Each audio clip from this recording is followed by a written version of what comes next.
মাছ আহরণে এবং প্রয়োজনীয় মুহূর্তে মাছের আশ্রয়ের জন্য জমির এক কোণে একটি 1 থেকে 1.5 মিটার গভীর গর্ত করতে হবে। গর্তের আয়তন পুরো জমির শতকরা 3 থেকে 4 ভাগের বেশি হওয়া উচিত নয়।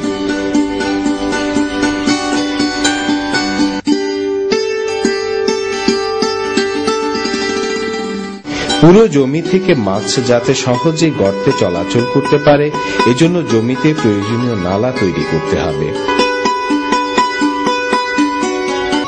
নালার প্রশস্ততা 0.3 মিটার এবং গভীরতা 0.3 মিটার হলেই চলবে। জমিতে পানি প্রবেশ এবং অতিরিক্ত পানি বের করার জন্য প্রয়োজনীয় পথ তৈরি করতে হবে এবং পথে জাল স্থাপন করতে হবে যাতে মাছ পালিয়ে যেতে না পারে।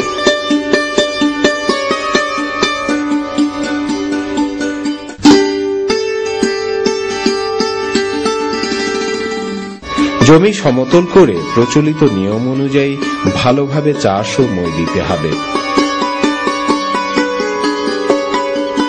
মাটির উর্বরতা ও ধানের জাতের উপর ভিত্তি করে প্রয়োজনীয় জৈব ও অজৈব সার প্রয়োগ করতে হবে।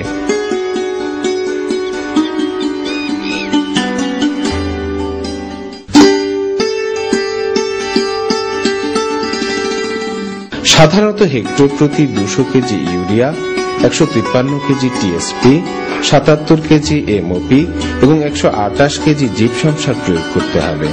ইউরিয়া সারের মোট পরিমাণ 3 ভাগ করে 3 কিস্তিতে ধান রোপণের 30, 45 এবং 60 দিন পর প্রয়োগ করতে হবে। এখানে উল্লেখ্য এসব রাসায়নিক সার মাছের কোনো ক্ষতি করে না। ধানের জাত যে কোনো জাতের ধানের সাথেই মাছ চাষ করা যায়, তবে যেসব ধান বেশি পানি সহ্য করতে পারে এবং গাছ বেশি লম্বা হয় না এমন উচ্চ ফলনশীল জাতের ধান লাগানো উচিত।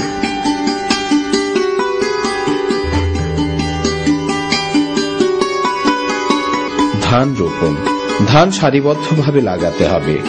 এক্ষেত্রে সারি থেকে সারির দূরত্ব 25 সেন্টিমিটার এবং চারা থেকে চারার দূরত্ব 15 সেন্টিমিটার হতে হবে।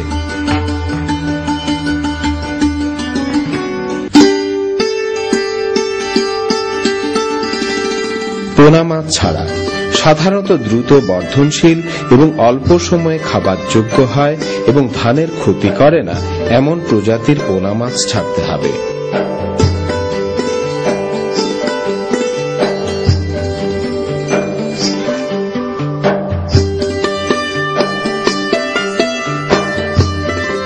ধান খেতে সরপুঁটি, কমন কার্প বা মিরর কার্প এবং নাইলোটিকা ভালো ফলন দেয়। এসব জাতের মিশ্র চাষ সবচেয়ে লাভজনক।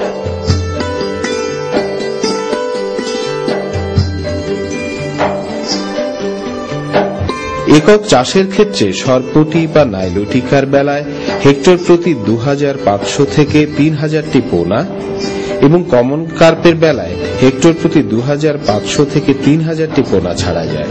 দুই প্রজাতি চাষের ক্ষেত্রে উভয় প্রকার মাছ অর্ধেক সংখ্যায় ছাড়তে হবে। 3 প্রজাতির চাষের ক্ষেত্রে হেক্টর প্রতি 2000টি সরপুঁটি, 2000টি কমন কার্প এবং 1000টি নাইলোটিকা ছাড়তে হবে। মাছের পোনা যথাসম্ভব বড় হওয়ায় বাঞ্ছনীয়। ধান রোপণের 15 থেকে 20 দিন পর যখন ধান ভালোভাবে লেগে যাবে এবং 2-1টি কুশি ছাড়বে তখন জমিতে পানি দিয়ে পোনা ছাড়তে হবে।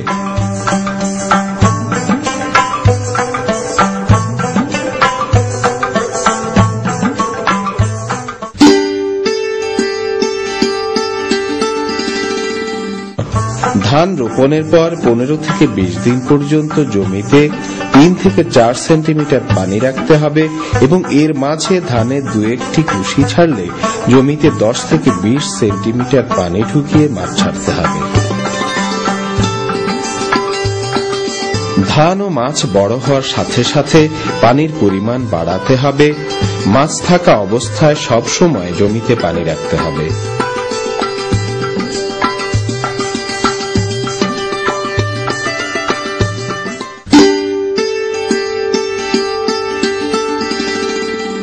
মাছ ধানের আগাছা জন্মাতে বাধা দেয়, তবুও বেশি আগাছা জন্মালে তা হাত বা নিড়ানি দিয়ে পরিষ্কার করতে হবে।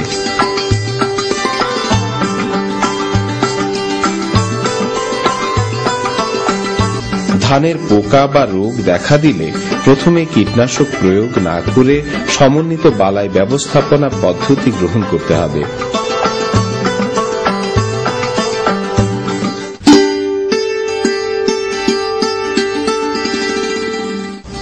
সমন্বিত বালাই ব্যবস্থাপনা পোকা দমনের 5টি পদ্ধতির কার্যকর সমন্বয়। জৈবিক পদ্ধতি: পাখি, মাছ, ব্যাঙ, উপকারী পোকা এসব। যান্ত্রিক পদ্ধতি: হাত জাল, আলোক ফাঁদ ইত্যাদি। বালাই সহনশীল জাতের ধান লাগানো, অর্থাৎ যেসব ধানে পোকার আক্রমণ কম হয়। আধুনিক চাষাবাদ পদ্ধতি: সুস্থ বীজ, সঠিক দূরত্বে ধান লাগানো, পরিমিত সার প্রয়োগ, জমি আগাছা মুক্ত রাখা এসব। রাসায়নিক পদ্ধতি: সঠিক সময়ে, সঠিক নিয়মে এবং সঠিক মাত্রায় কীটনাশক ব্যবহার।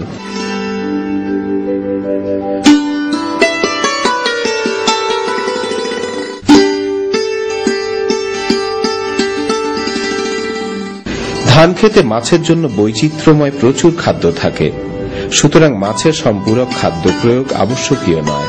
তাছাড়া মাছকে তাড়াতাড়ি বড় করার জন্য নিয়মিত গোবর, খুদে পানা এবং মাছের দেহের ওজনের 2 থেকে 3% পরিমাণ চালের গুঁড়া দেয়া যেতে পারে। অনেক সময় ধান ক্ষেতের পানি খুব গরম হয়ে যায়। এ সময় মাছকে আশ্রয়দানের জন্য গর্ত বা নালায় নিয়ন্ত্রিত অবস্থায় টোপা পানা দেয়া যেতে পারে। স্বল্প সময়ের জন্য ধান খেতে মাছ চাষের ক্ষেত্রে মাছের রোগ কোনো সমস্যা নয়। এছাড়া যদি ধান খেতে কীটনাশক ছিটানো প্রয়োজন হয়, সেক্ষেত্রে পানি কমিয়ে দিয়ে মাছগুলোকে গর্ত এবং নালায় নিয়ে কীটনাশক প্রয়োগ করতে হবে। ধান ও মাছ সমন্বিতভাবে উৎপাদন ব্যবস্থায় যে কয়টি সাদৃশ্যময় পরিবেশ প্রয়োজন তা আমাদের দেশে বিরাজমান রয়েছে। এই পদ্ধতি যথাযথ ব্যবহারের মাধ্যমে ক্রমবর্ধমান জনসংখ্যার বৃদ্ধির ফলে মাথাপিছু বর্তমান প্রাণীজ আমিষের চাহিদা পূরণে সহায়ক ভূমিকা পালনে সক্ষম হবে বলে আশা করা যায়, যা হবে দেশ ও জাতির জন্য কল্যাণকর। তখন সুখে থাকবে বাংলার মানুষ, সুখে থাকবে বাংলাদেশ।